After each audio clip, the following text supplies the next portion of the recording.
Quisiera comenzar el estudio de hoy con el libro de Mateo, capítulo 15, en el verso 8, dice lo siguiente, dice: Este pueblo me honra con los labios, pero su corazón está lejos de mí.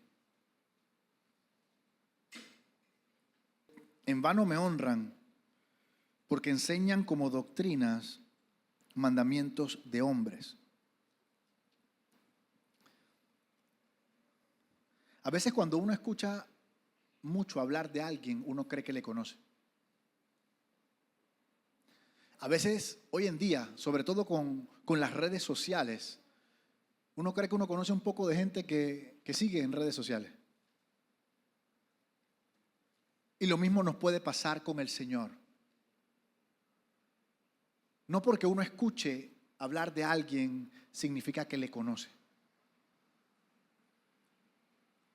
No porque vengamos los miércoles o los domingos a escuchar hablar de Él significa que le conozcamos. Mire lo que dice ese verso. Ese verso dice: este pueblo me honra con los labios. O sea que dice cosas, pero su corazón está en otro lugar. El corazón es el que refleja realmente lo que tú sientes por una persona. El corazón es el que refleja realmente lo que tú conoces de esa persona. Porque allá afuera todo el mundo habla cualquier cantidad de cosas, pero luego hace otra o siente otra. Y en este caso, el Señor estaba llamando al pueblo a que lo adorara con el corazón de la misma manera en que lo estaba haciendo con su boca. Yo pienso que uno adora a Dios de acuerdo a lo que uno conoce de Dios. De acuerdo a la revelación que uno tiene de ese Dios, uno lo va a adorar. Y la revelación no es algo que uno puede comprar. No es algo que uno se puede inventar. La revelación es algo que Dios te muestra. Es algo que Él te revela. Es como cuando hay una cortina aquí, yo te digo, detrás de esa cortina hay un carro. Y detrás de esa cortina hay un carro, pero algo muy distinto produce en tu corazón cuando yo muevo la cortina y tú ves el carro. Eso es lo que significa cuando Dios te revela algo. Tú llevas mucho tiempo escuchándolo, tú llevas mucho tiempo leyéndolo, pero cuando Él te lo revela, eso entra. Y es como dice el pastor, que pasa de la mente al corazón. Y muchas veces distintas circunstancias el Señor permite que sucedan en nuestras vidas para manifestar lo que realmente no creemos. Señor, yo creo que tú eres mi provisión hasta el día que me voten. Cuando me votan entro en colapso. Y Él no lo hace con el enfoque de humillarnos ni de condenarnos, sino de demostrarnos esos lugares de incredulidad para revelarse. Y que nosotros creamos en Él, en ese aspecto de nuestras vidas. Así que cuando usted está aquí, alguien le dice: mira, tú realmente no crees en la sanidad. Yo lo primero que haría es: Espíritu Santo, ¿yo creo en la sanidad o no creo en la sanidad? Porque yo quiero creer en la sanidad. Ayúdame si no es así. Y Él se te va a revelar.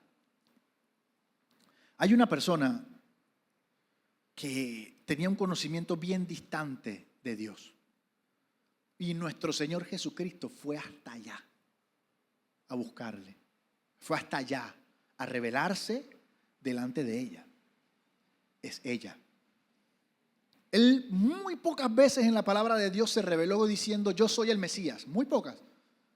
Pero escogió a una mujer para hacerlo. Juan capítulo 4 dice lo siguiente: cuando pues el Señor entendió que los fariseos habían oído decir: Jesús hace y bautiza más discípulos que Juan, aunque Jesús no era el que bautizaba, sino sus discípulos, Jesús salió de Judea y se fue otra vez a Galilea, y le era necesario pasar por Samaria. Yo quiero que le prestemos atención a algo. Dicen estos versos: los fariseos se enteraron de que Jesucristo estaba haciendo y bautizando más discípulos. Así que eso era una amenaza para ellos. Ellos no se enteraron de que Él estaba haciendo muchos milagros. Ellos no se enteraron de que Él tenía unas campañas con 5,000 personas de predicación. Ellos se enteraron que Él estaba haciendo discípulos y estaba bautizando discípulos. Y yo quiero que usted entienda la importancia que tiene en el mundo espiritual el hacer discípulos y bautizar discípulos. Por eso que nosotros empujamos eso aquí como lo empujamos. Porque es el sistema que eligió el mismo Señor Jesucristo para establecer la iglesia en la tierra. ¿Qué método vamos a usar para construir la iglesia de Jesucristo? Bueno, discípulos. Y aquí podemos ver que apenas los fariseos vieron que Jesús hacía discípulos y bautizaba discípulos, se volvió una amenaza. Y nuestro Señor Jesucristo dice, yo no tengo tiempo de discutir con estos, así que yo me voy hacia el norte, pero dice la palabra que Él tenía que pasar por Samaria. Y yo quiero que usted, cuando Jesucristo tenía que hacer algo, significa que esa era la voluntad de Dios. Cuando Jesucristo tenía que hacer algo, significa que esa era la voluntad. ¿Y por qué yo digo eso? Porque, ponga el mapa por favor un momentito.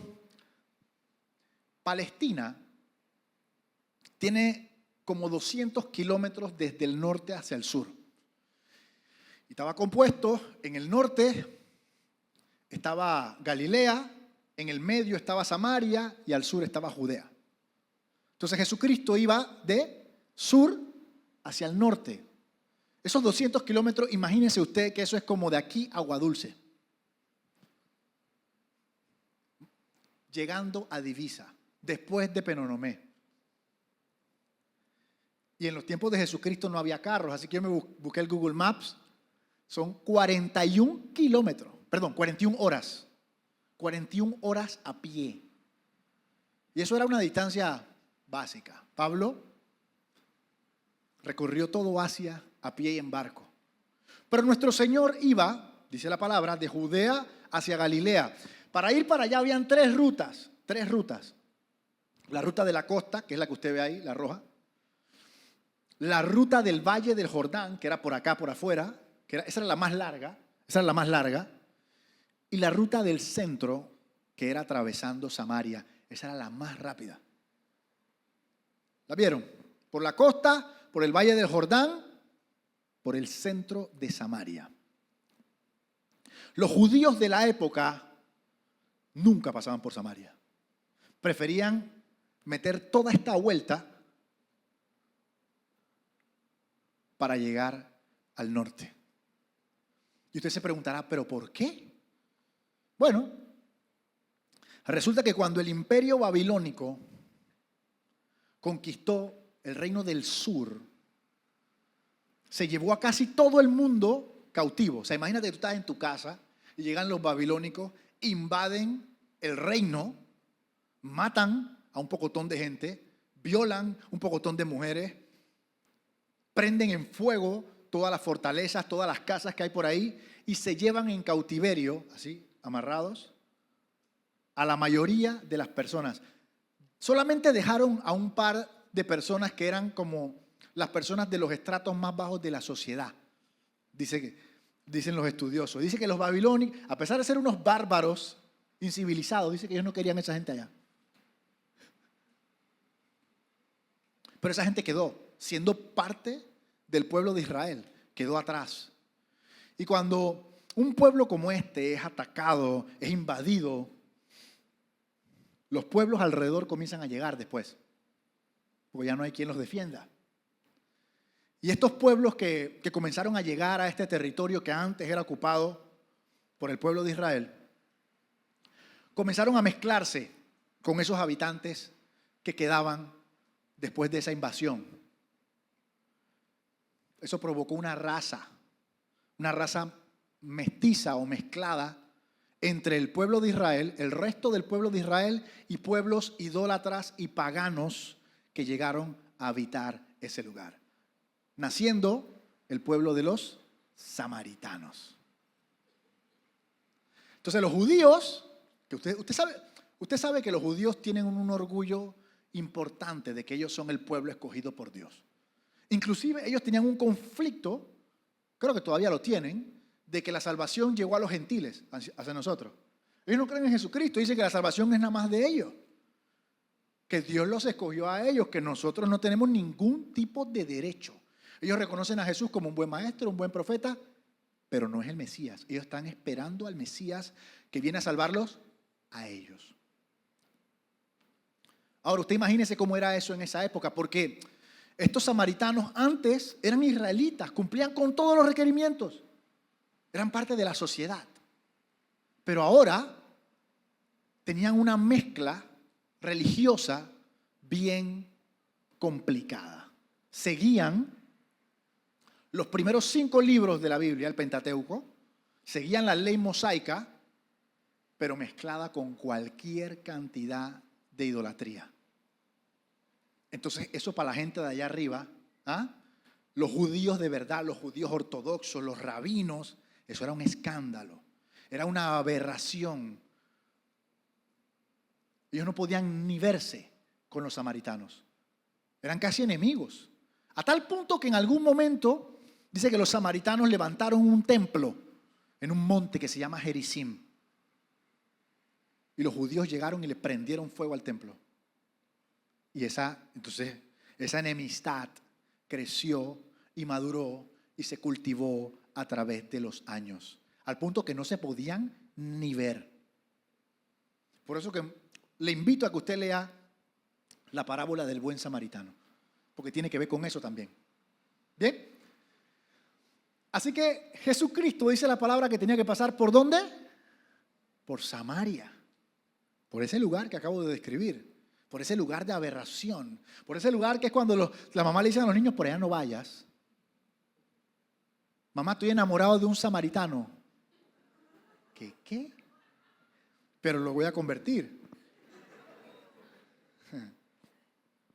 Eso no estaba aquí, pero alguien tenía que escucharlo.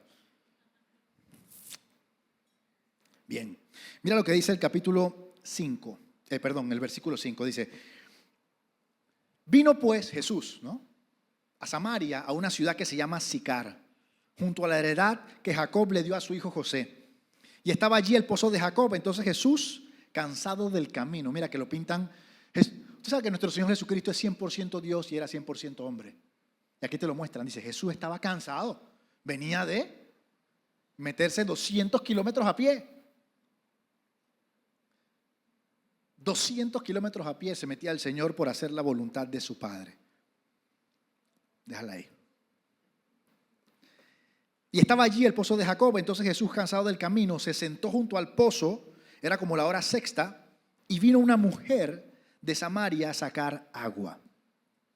Jesús le dice a la mujer, dame de beber. Porque los discípulos habían ido a la ciudad a comprar comida. Los discípulos, te imaginas, los discípulos son como unos niños. Después de 200 kilómetros, entonces dije, Señor, vamos para el McDonald's. Aquí esto no lo aguanta nadie. Jesús se sentó y probablemente no, definitivamente que fue mucho mejor. Porque si ellos hubieran visto lo que él iba a comenzar a hacer, se hubieran escandalizado, ¿no? Mira lo que le dice la samaritana. El Señor le dice, dame de tu agua. Ella le responde, ¿cómo se te ocurre pedirme agua si tú eres judío y yo soy samaritana? Mire, lo primero que quiero que le prestemos atención a esta mujer, porque en cierta medida esta mujer nos representa. Nosotros llegamos a este lugar con una religión personal, con un poquito del evangelio y mucho de lo que a mí me conviene. Y un día el Señor Jesús decidió interrumpir nuestra rutina. Porque yo quiero que usted sepa algo, usted no lo buscó. Él lo escogió. Usted no le dio una oportunidad a Dios, Dios le dio una oportunidad a usted. Y eso es algo que hay que cambiar la mentalidad. Le voy a dar una oportunidad como si el Señor estuviera necesitado de que le diéramos oportunidades. El que se dio una oportunidad fue usted. Mire, las mujeres iban, primero que todo, vamos a ver desde el ángulo social, las mujeres iban a buscar agua a otra hora, pues a esa hora hacía mucho calor. No solamente eso, las mujeres nunca iban solas. Nunca iban solas. Siempre iban en grupo, porque es peligroso. El pozo no es que está al lado de la ciudad, hay que caminar. Entonces, los estudiosos dicen que si esta mujer estaba a esta hora y estaba sola, era muy probablemente porque era una rechazada de la sociedad. Moral, ¿sabes lo ridículo que es que la moral del mundo está por el piso, pero tú para la moral del mundo no seas aceptado? Se dan el... Segundo, ella le dice, ¿cómo tú siendo judío me pides agua? Aquí hay mucha información. Miren, los judíos jamás le hablaban a una mujer samaritana. Nunca le hablaban a un samaritano, por lo que ya acabamos de explicar, ¿cierto? Pero más todavía, un rabino no le hablaba a ninguna mujer en público. O sea, podía venir su mamá con su hermana y su esposa. Y él no habló. No le hablaba a nadie en público. O sea, que lo que Jesucristo estaba rompiendo como 7 reglas culturales a la vez ahí, pidiendo agua nada más.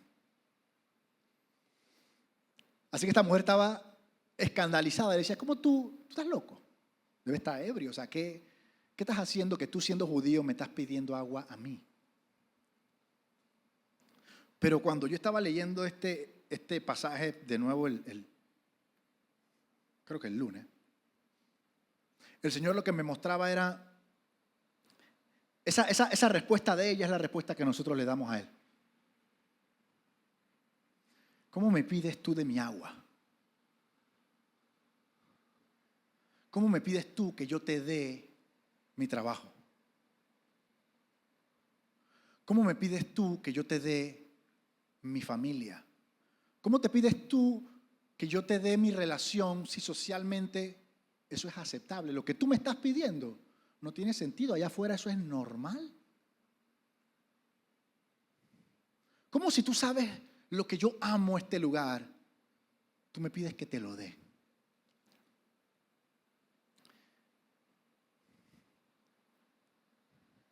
¿Cómo me pides que te entregue este proyecto que a pesar de que tiene una falla, que yo sé que esto está mal, me ha costado tanto? ¿Cómo tú me pides que yo te dé el agua que me cuesta tanto conseguir? ¿Cómo te entrego lo que calma mi sed?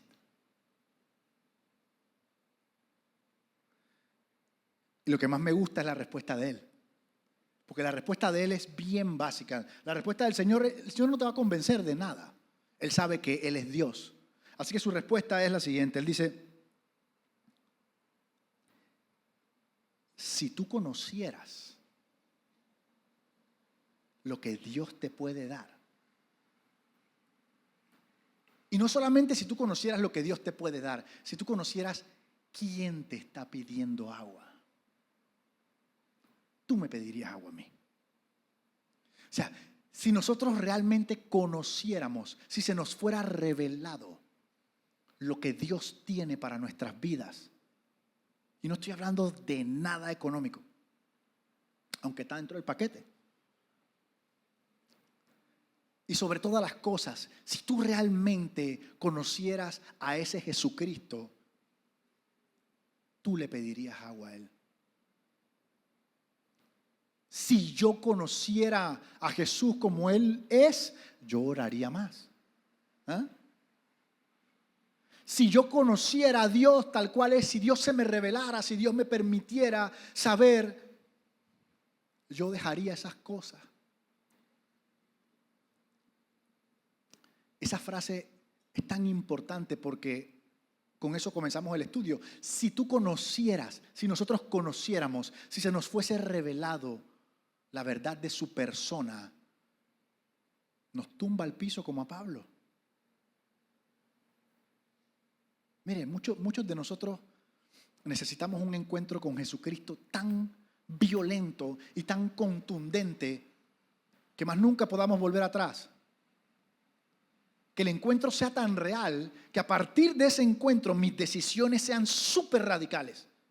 ¿Usted por qué cree que Pablo a partir de ese momento comenzó a tomar decisiones radicales en su vida? Por el encuentro que tuvo. Porque si tú conocieras lo que Dios te puede dar, si tú conocieras quién es el que te pide agua, son dos cosas distintas: lo que Dios te puede dar y quién es el Señor.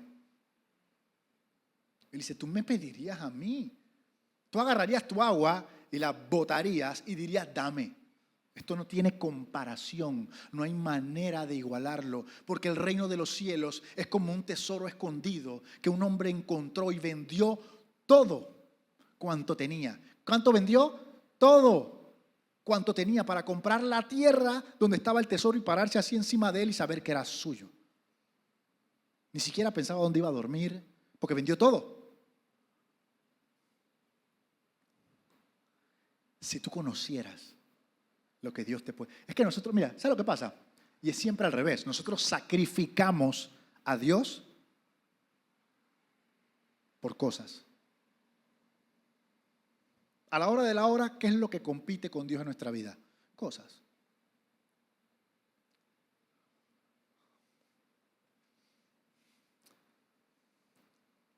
Mira lo que le responde ella. Él está hablando, mira el nivel de profundidad con el que el Mesías le está hablando a ella. Y ella le responde, pero mira, tú ni siquiera tienes con qué sacar agua. Me estás hablando aquí de agua y tú ni siquiera tienes con qué sacar agua.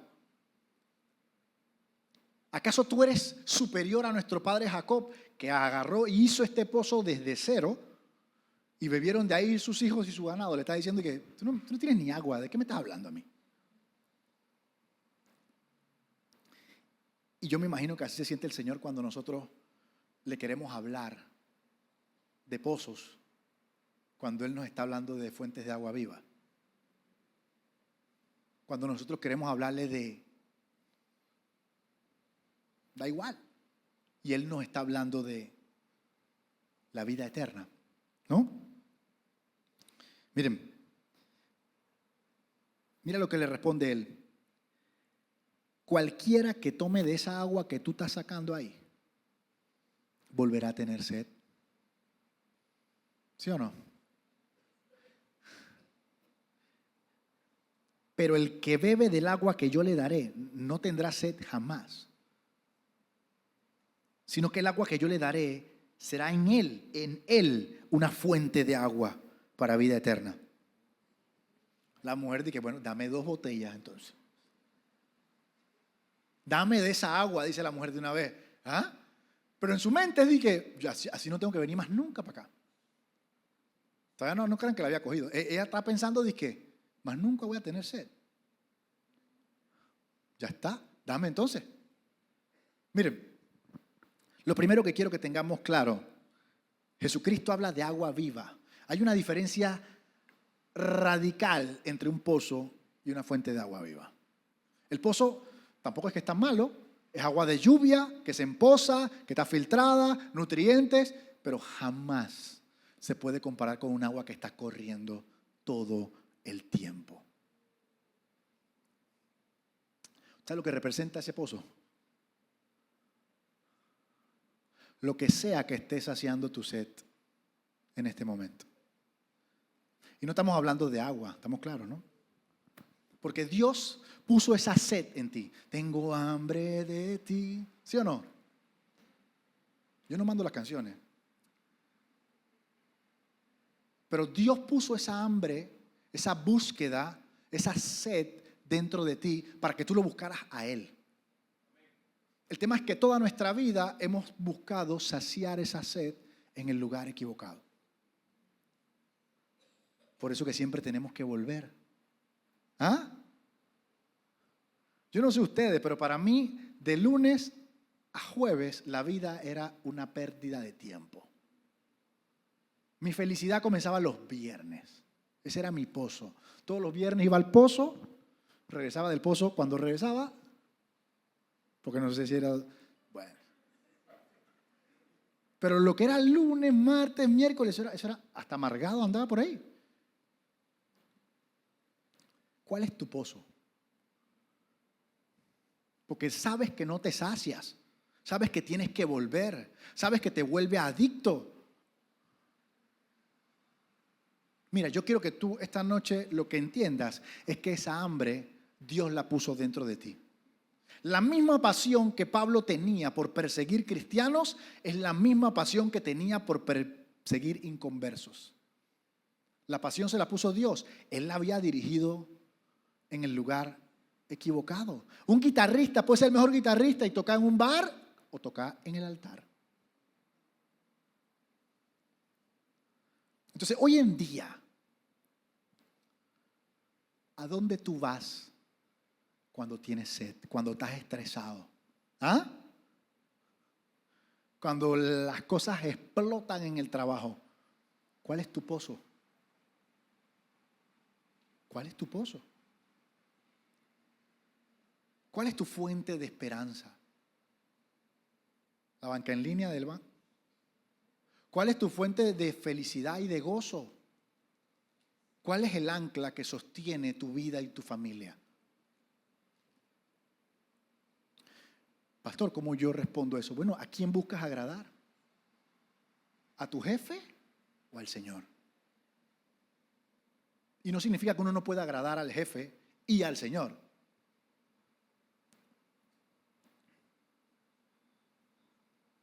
Miren,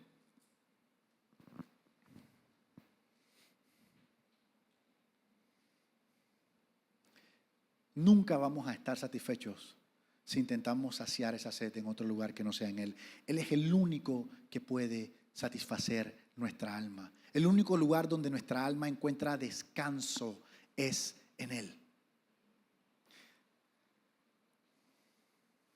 Y eso es lo que Él estaba diciendo a esta mujer. Mientras sigamos buscando satisfacernos allá afuera, siempre vamos a tener hambre.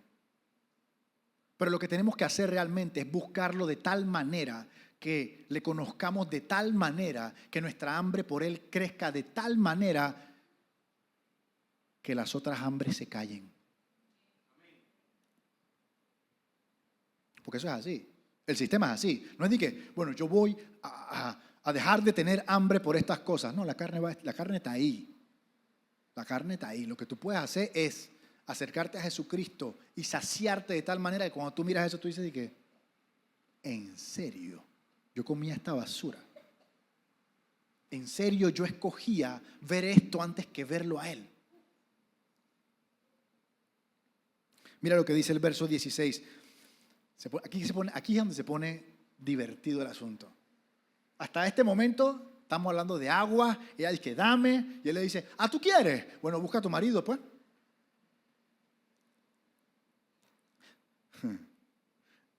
Búscalo y ven acá, dice. La mujer le dijo, yo no tengo marido. Y Jesús le dice, eso es verdad. Porque el que tienes no es tu marido. Papá. Falta, dijo el árbitro. Pero has tenido 5 maridos. O sea, imagínese esa vuelta. Le dijo, has tenido 5 y el que tienes no es marido. Ella, ¿qué le dice? Dice, me doy cuenta que eres profeta. Así como cuando, o sea, cuando tú sueltas una palabra que tú no sabes para quién es y todo el mundo dice, y por dentro está, la sangre está invadiendo en la silla. Papá, es que tú sabes que a mí, la gente no se puede dar cuenta que eso fue conmigo. Yo llego a mi casa, yo cojo lo mío, llego a mi cuarto, yo me arropo y me agarro duro de la cama porque a mí me encanta el Señor Jesús en esta escena porque Él le está presentando la vida eterna, pero le dice, mira, todos pecamos. Y por eso hemos sido destituidos de la gloria de Dios. Yo no te voy a dar un evangelio azucarado, no te voy a hablar del agua que quita la sed, sin que antes tratemos lo que tenemos que tratar. Porque ese es el verdadero evangelio. La pregunta es, ¿tengo yo que confrontar a la gente con su pecado? Siempre. En amor. Porque sin malas noticias no hay buenas noticias. Ese es el diseño. Y cada vez que usted ve que hay un encuentro Jesús con la mujer adúltera, ve y no peques más, que tú sabes que viniste aquí. Ahí ni siquiera había que hablar del tema. Pero aquí Jesucristo tuvo la misericordia, porque eso es misericordia. Yo quiero que usted... Jesucristo le pudo haber dicho, hey, vete, agua, vida eterna, chao. Jesús dice, no, hija, yo realmente quiero que tú crezcas. Yo realmente quiero que tú avances. Y yo realmente quiero que tú conozcas la gracia de Dios. Porque la gracia no la reconoces si no has reconocido tu culpabilidad. Y como yo quiero todas esas cosas para ti, hija, vamos a hablar de tu esposo. No crea que Jesús disfruta eso. No crea que uno disfruta eso en el discipulado. Pero hay que tratarlo. Porque si no, no hay crecimiento. Y ese es otro estudio que viene por ahí. Entonces, mira lo que dice Efesios 5:21. Sométanse unos a otros por reverencia a Cristo. Esposas, sométanse a sus esposos como al Señor, porque el esposo es la cabeza de la esposa, así como Cristo es cabeza y salvador de la iglesia, la cual es su cuerpo. Así como la iglesia se somete a Cristo, también las esposas deben someterse a sus esposos en todo. Esposos, amen a sus esposas como Cristo amó a la iglesia y se entregó por ella para hacerla santa. ¿Por qué traje ese verso a colación? Porque Jesucristo le dice, mira, yo soy tu esposo. Pero en este momento, en tu corazón hay otro hombre. Así que vamos a tratar ese tema. Sabe que la iglesia es reconocida en la palabra de Dios como la esposa de Jesucristo, ¿cierto? Y que también cuando uno anda en idolatría o en pecado, la Biblia habla como si nosotros estuviéramos cometiendo adulterio al Señor. ¿Sabía usted eso? Así que Jesucristo le está diciendo, mira, yo quiero ser el rey de tu corazón, pero ahorita mismo está ocupado. Así que ¿dónde está tu esposo que acaba de llegar, tu verdadero esposo? ¿Cuál es tu esposo en esta noche?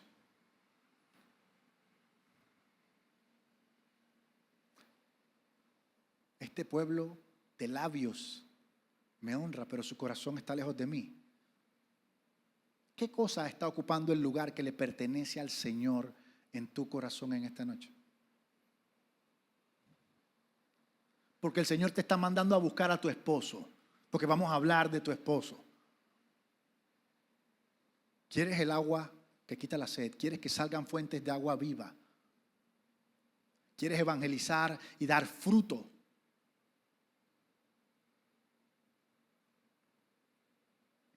Tráeme a tu esposo, que vamos a hablar con él.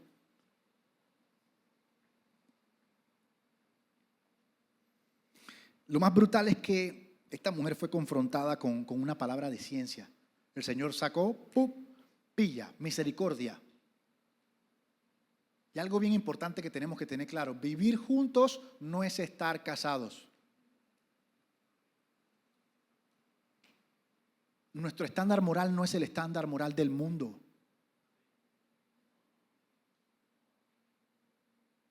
Tener un hijo sin estar casado es un hijo de fornicación.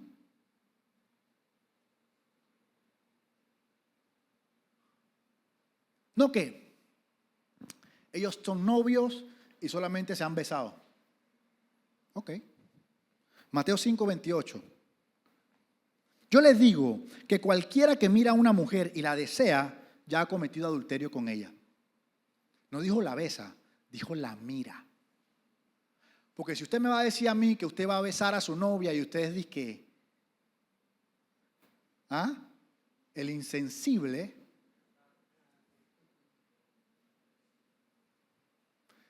ese verso, mire, la gracia eleva el estándar moral mucho más alto que la ley. La gente piensa que la ley es violenta, la ley era consumar el acto.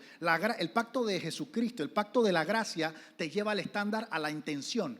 Ya no importa solamente que lo hagas, si lo deseas en tu corazón. Si llamas necio a tu hermano, es como si lo hubieras asesinado. Si la miras y la deseas, es como si te hubieras acostado con ella. Eso es violencia.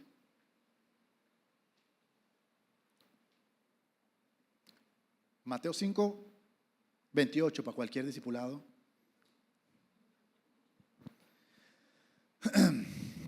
Versículo 20 dice lo siguiente. La mujer, después que le dice, mire este cambio de conversación, porque yo sé que usted ha hablado con gente y lo ha confrontado con un pecado y después salen con una demencia. Jesús le acaba de decir, has tenido 5 maridos y este que tienes no es el tuyo. Y de repente ella le dice, mira, nuestros antepasados adoraron en ese monte que está allá, ¿ves? ¿Ah? 5 maridos, no sé qué. Mira, allá adoraron nuestros antepasados. Pero ustedes, los judíos, dicen, ese es el victimismo, usted sabe, ¿no? Pasamos de los 5 maridos y el que no es marido a que mis antepasados adoraron allá, pero ustedes nos dicen que no se vale. Mira lo que le responde el Señor. Créeme. Todo esto se soluciona si le creemos a Él. Créeme que se acerca la hora que ni en este monte ni en Jerusalén ustedes adorarán al Padre. Porque ya lo vamos a adorar donde sea. Esa es la iglesia. Él estaba hablando de su iglesia en ese momento. Ahora, ustedes, y esta frase es la que inició con esta serie, porque son 4 estudios que nacieron con esa frase que viene ahí. Ahora ustedes adoran lo que no conocen. Y ahí fue donde me cayó todos los mensajes, porque tiene que ser bien triste que tú adores algo que no conoces. Que tú estás adorando a Dios y tú crees que Dios es así y que tú crees que tú puedes vivir así y que tú crees que tú eres Pablo y que estás persiguiendo a la iglesia y que eso le agrada a Dios. Estás persiguiendo a Jesucristo. Tiene que ser muy triste adorar lo que no conoces. Pero el Señor quiere que lo conozcas porque ¿qué es la vida eterna? Conocerte a ti, mi Señor, el único Dios verdadero. Así que estos estudios se llaman ¿quién es Dios? ¿Quién es Dios? Pero mira lo que Él dice más adelante. Nosotros adoramos lo que conocemos porque la salvación viene de los judíos. O sea que Él le está hablando bien claro. Él le está diciendo, ustedes adoran a quien no conocen, pero la salvación viene de los judíos. Entonces ahora la cosa se va a poner bíblica, como dice nuestro pastor. Pero se acerca la hora. Ya ha llegado la hora ya en que los verdaderos adoradores adorarán al Señor en espíritu y en verdad. Miren, lo primero que quiero que sepamos que las ataduras del pecado no nos permiten adorar al Señor como Él se lo merece. O sea, tú no puedes andar en pecado y creer que vas a adorar al Señor, creer que vas a disfrutar de su presencia, creer que vas a recibir la revelación de su persona si hay pecado. Mire, nuestro Padre es tan radical con el pecado que en el momento en que su Hijo fue lleno de pecado, lo mató.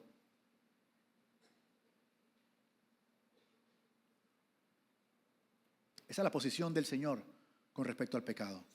En el momento en que Jesucristo cargó los pecados de la humanidad, crucificado.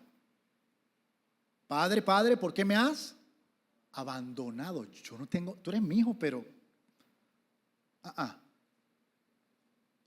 Imagínense si nosotros vamos a poder andar en pecado y arrodillarnos en este altar y que Dios va a bendecir algo. Imposible, imposible.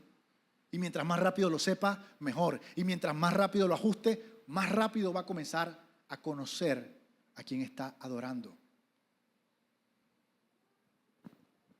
¿Por qué yo oro y no siento que Dios está en mi casa? Y no me gusta esa palabra siento, pero no experimento la presencia del Señor. ¿Por qué no tengo paz? ¿Por qué no tengo gozo? Porque hay pecado.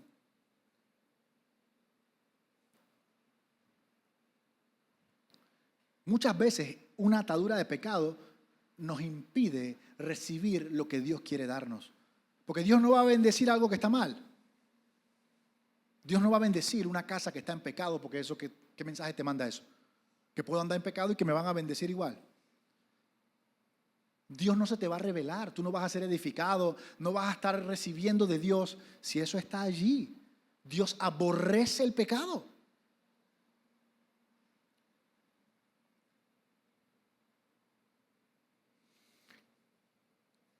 Mira lo que dice Romanos 12:1.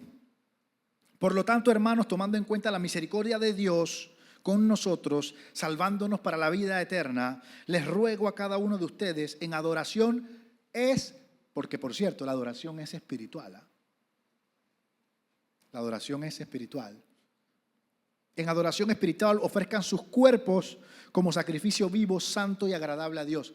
No habla de cantar, no habla de tocar nada. Todo eso son canales para que tú le entregues tu corazón al Señor. O sea que lo que tú cantas debe ser una expresión de lo que está en tu corazón, si no, eso no es espiritual, eso está en este mundo de las canciones acá abajo.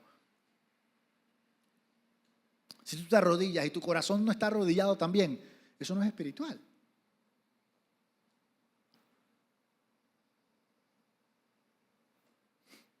Miren, mucha gente se pregunta, si solo existe un Dios, ¿por qué hay tantas religiones? ¿Ah? Si solo existe un Dios, ¿por qué hay tantas religiones? ¿Dónde debemos adorar? ¿Cómo debemos adorar? Hay un par de gente que dice que mira, lo que hay que hacer es agarrar un poquito de cada una y armamos un combo ahí. O otros dicen, mira, mientras adores algo, estamos bien. ¿Cierto? Usted se asombraría. Todo el mundo está buscando a Dios. Pero mucha gente lo está buscando en el lugar equivocado. Porque cuando te encuentras con Dios y te das cuenta que no se ajusta a tu conveniencia, lo rechazas y dices, ese no es Dios. ¿Ah? Dios no puede ser así.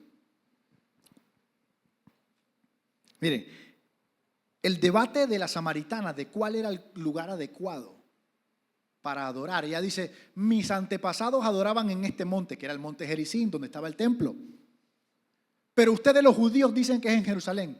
¿Usted no se ha dado cuenta que cuando alguien está defendiendo en orgullo su error, dice que a mí me dijeron esto, pero ustedes dicen que no es así? Ustedes siempre, cuando quieren confrontar a alguien, lo confrontan personalmente, no confrontan que lo que ese alguien está diciendo es la palabra de Dios.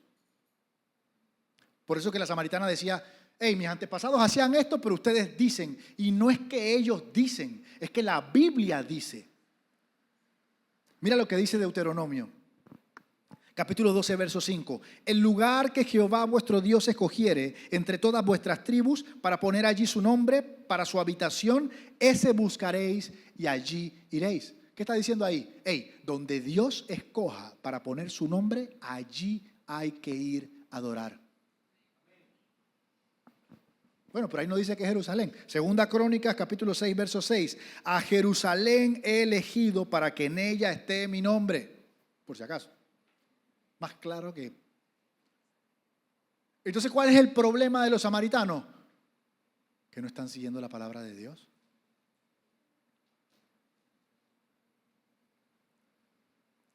¿Por qué no están siguiendo la palabra de Dios? ¿Cuál es el mínimo requisito para poder seguir la palabra de Dios? Conocer la palabra de Dios. Pero ellos nada más aceptaban el Pentateuco, ¿cierto? Y en el Pentateuco nada más estaba Deuteronomio, de esos 2 versos que acabo de mostrar. O sea que ellos nada más sabían que el lugar donde el Señor escoja, ahí debemos ir. Pero luego en Segunda de Crónicas, él dice, es Jerusalén. Pero como ellos no aceptaban esos libros, ellos tenían su propia revelación, ellos tenían su propio Dios, entonces no conocían la palabra. ¿Usted cree que la palabra de Dios es importante? Imagínense que por falta de palabra de Dios habían siglos de samaritanos ahí. ¿Qué es adorar en espíritu? Adorar en espíritu es adorar a Dios más enfocado en las cosas espirituales que en las cosas terrenales. Es llegar donde el Señor a alinearse con su corazón, a alinearse con lo que verdaderamente importa y no llegar con una bolsa de cosas que están sucediendo por acá abajo. Él es Dios. Eso es adorar en espíritu. Adorar en la carne es estar más enfocado en la carne, definitivo. Pero principalmente lo que quiero que se lleven es que Adorar en espíritu y verdad, adorar en verdad, significa adorar a Dios de acuerdo a lo que dice su palabra de quién es Dios. No de mi imagen de quién es Dios, sino de quién Él es, de acuerdo a su palabra. Así que adorar en verdad, no es de que lo voy a adorar de verdad, no, adorar en verdad es de acuerdo a su palabra. Tú eres santo, tú eres digno, tú eres fiel, tú eres todopoderoso, tú eres verdadero, tú eres único. No de acuerdo a nuestra revelación. O sea que para adorar en verdad, ¿qué tengo que hacer? Conocer la verdad. Conocer la verdad. Miren, ya estamos cerrando aquí. Se puede ser un falso adorador si tenemos un conocimiento insuficiente de Dios.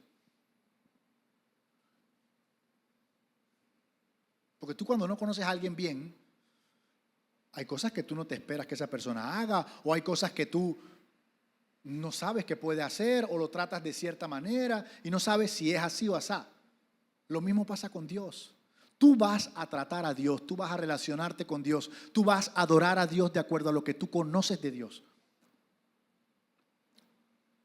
Si tú solamente conoces al Señor como tu Señor, lo vas a adorar como un servidor solamente. Pero si lo conoces como tu Señor y como tu Padre, lo vas a adorar como un hijo. Pocas veces queremos venir aquí como si estuviera. Y Dios, les digo algo, ¿eh? El servicio es agradecimiento, es un don, pero Dios no nos salvó para que trabajáramos para Él. Dios nos salvó para que le conociéramos a Él, para que tuviéramos una relación con Él. Cerrando en el verso 25.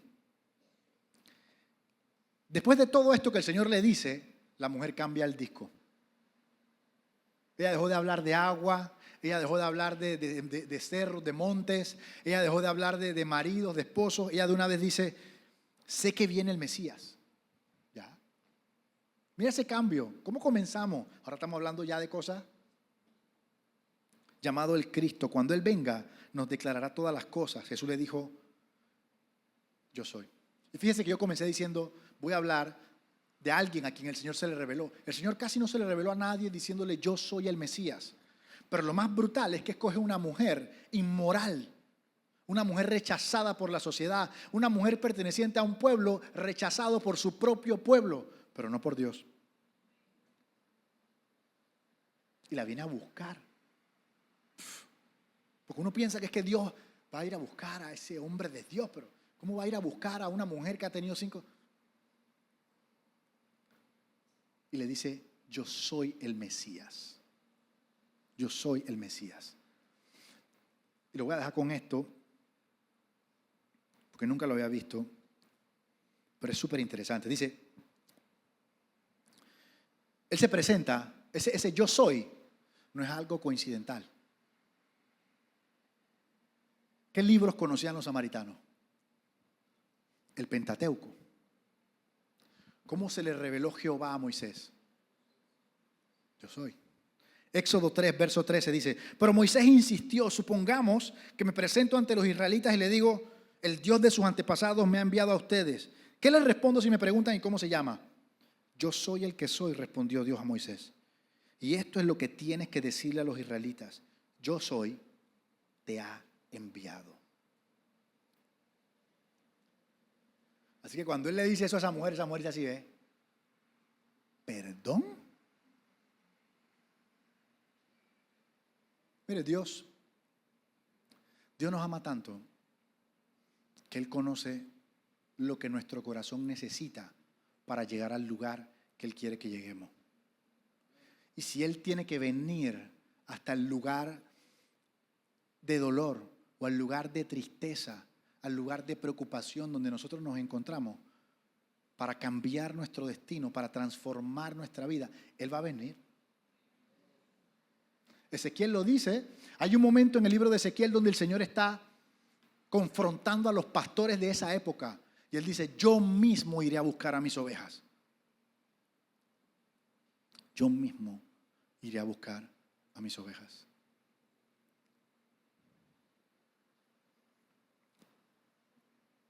Esta serie se llama quién es Dios, pero no desde los adjetivos de Dios es fiel, Dios es bueno, no, sino quién es Él. Y son 3 estudios. Dios es amor, Dios es espíritu y Dios es luz. Así que yo quisiera que ustedes en las próximas 3 semanas comiencen a confrontar si usted sabe quién es Él. La idea es que no adoremos lo que no conocemos. Amén. Pongámonos de pie, por favor.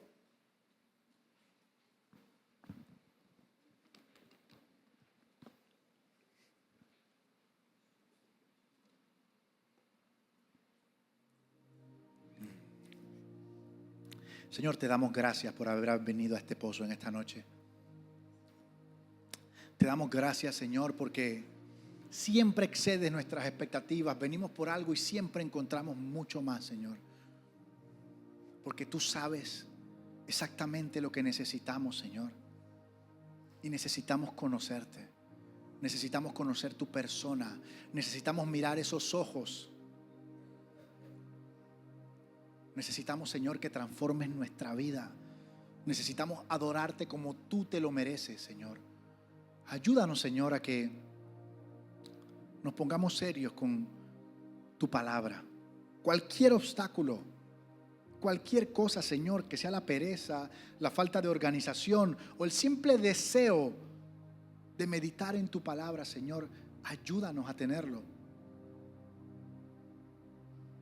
Ayúdanos, Señor, a conocerte más, a buscarte más, a enamorarnos más, a obedecerte más, a seguirte más, a llenarnos de ti, Señor. Ayuda a que cualquier cosa que habla a nuestro oído, que intente ocupar el lugar que te pertenece a ti en nuestro corazón, salga de nuestras vidas ahora. Sea lo que sea, Señor, que no te pertenece y que ha venido a distraernos de esta agua viva, Señor. Sácalo de nuestro corazón. Hoy dejamos ese cántaro, Señor, y nos comprometemos a no venir más a este pozo. Ya nos hemos encontrado contigo y tú sacias nuestra sed. Te damos gracias, Señor, en el nombre de Jesús. Y todos decimos, denle un fuerte aplauso al Señor.